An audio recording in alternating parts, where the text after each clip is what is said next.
We got it from the second-hand store for a cheap price when I was about 10 years old. I remember being really excited to have my own TV set in my room. After my dad brought it upstairs and hooked it up on my desk, I spent that whole afternoon laying on my bed, watching local TV, not knowing what was ahead. That night, we turned the TV off and drifted to sleep. I was suddenly standing in front of my house. It was daytime. The sun was brighter than usual. A shadow-like figure was in the distance. It looked like a man. It seemed to be smiling as it started running towards me quickly.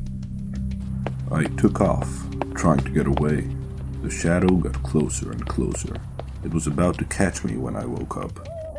The TV was on full blast, which was strange because the TV was hard to turn on. You needed to pull a lever, and it wasn't easy to pull.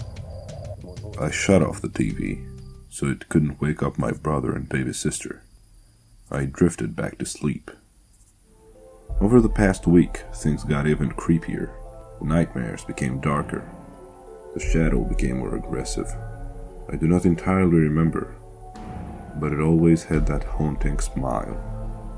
The TV would always be on every time I woke up from a nightmare, even though I always shut it off before I went to bed.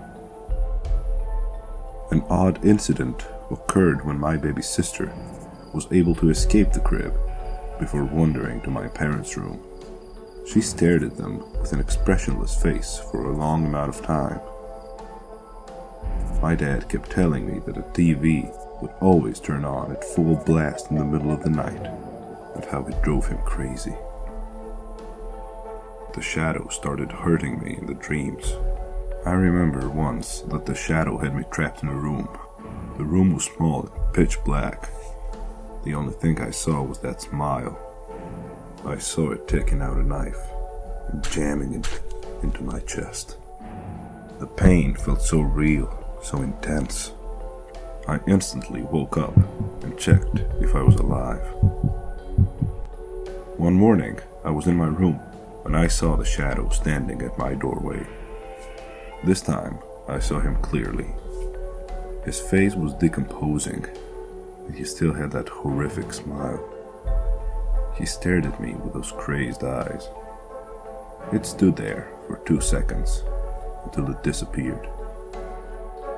From there, I knew the TV had to be responsible for the strange activity. That same week, my family and I had enough of it, so we decided to throw that piece of shit in the trash. Up to this day, I have no idea who that man was. I was staring out of my window because I had nothing else to do.